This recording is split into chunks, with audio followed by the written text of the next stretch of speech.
नमस्कार दोस्तों। आज मैं आपको लेके चलूँगी देवभूमि हरिद्वार।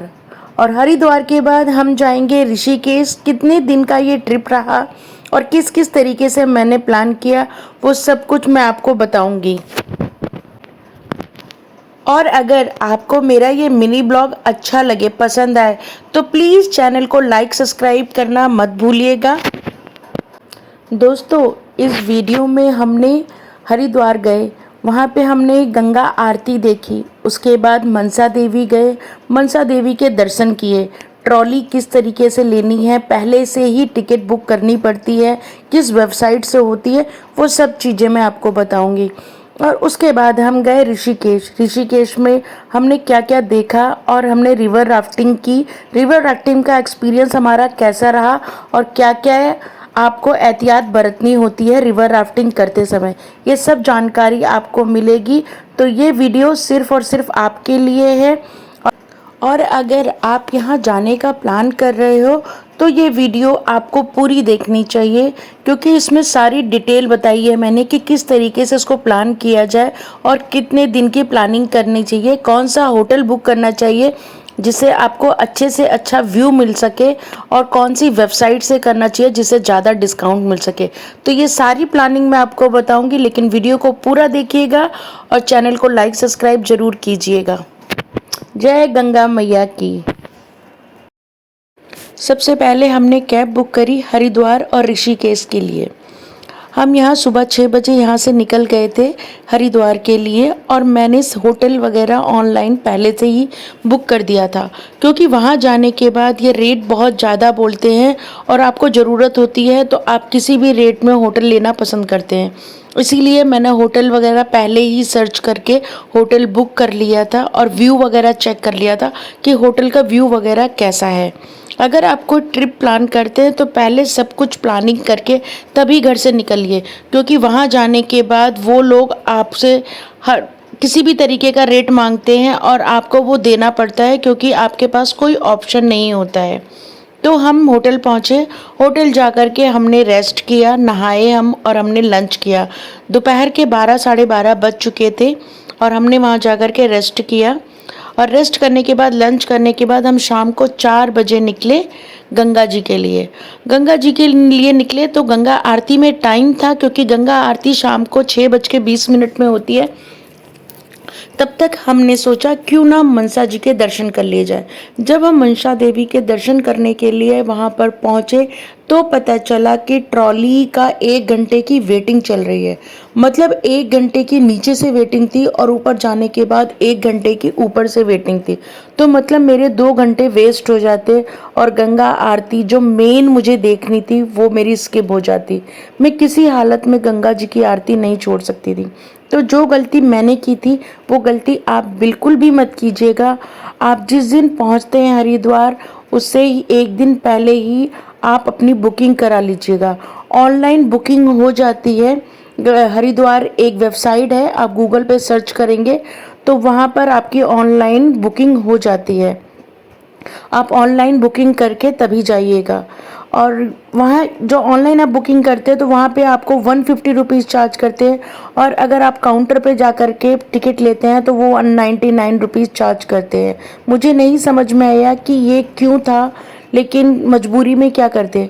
फिर मैंने डिसाइड किया कि नहीं, मैं खुद ही चलूँगी और सारे व्यू भी देखूँगी और रास्ते में चलते चलते एंजॉय करते हुए पहाड़ियों में जाऊँगी।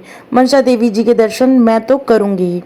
और हम लोग निकल पड़े रास्ते में घूमते फिरते मनसा देवी जी के दर्शन करने के लिए।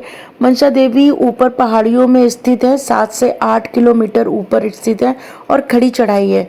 थोड़ी सी मुश्किल जरूर होती है, लेकिन आनंद बहुत आता है। मनसा देवी एक शक्ति पीठ है। जब भोले जी जब तांडव कर रहे थे तो विष्णु जी ने अपने सुदर्शन चक्र से जो सती जी के अंगों को काटा था, वो एक अंग जाकर के वहाँ पे भी गिरा था, और वो एक शक्ति पीठ है।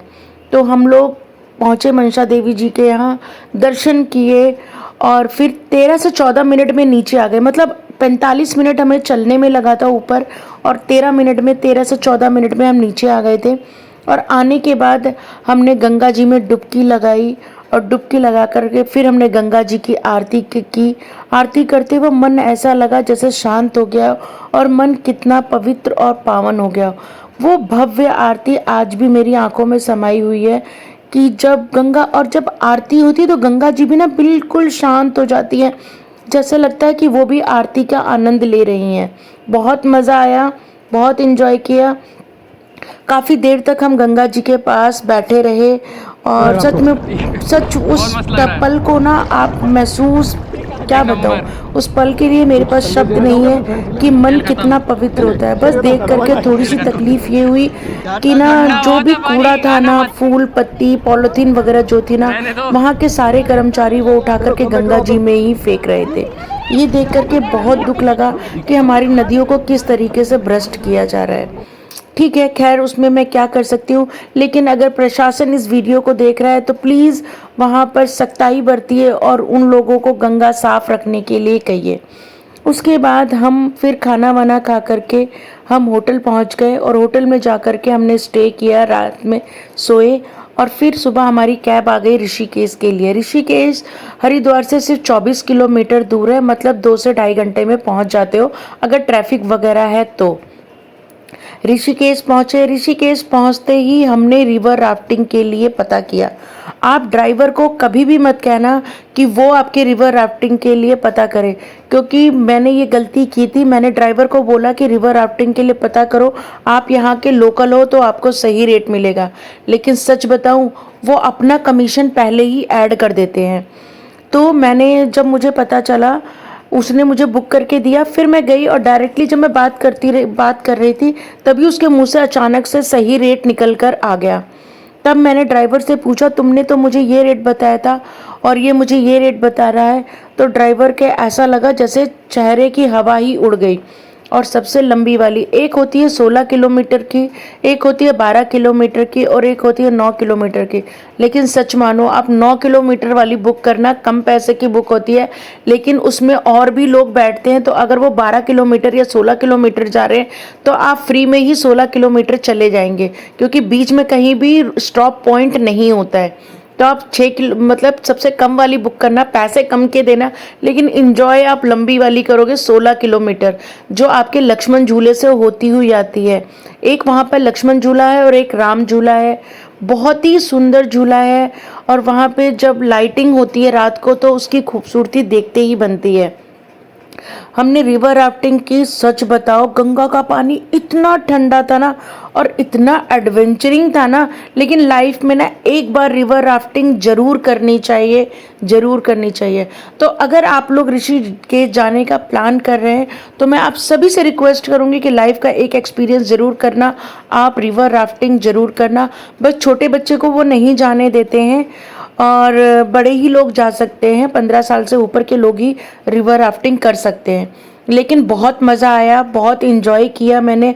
और वहाँ का पानी भी बिल्कुल साफ़ है, क्योंकि वो रनिंग वाटर है, फ्लो आता है, वो बहता रहता है, तो काफ़ी मज़ा आता है। 16 किलोमीटर वाली हमने रिवर राफ्टिंग की, बहुत मज़ा आया।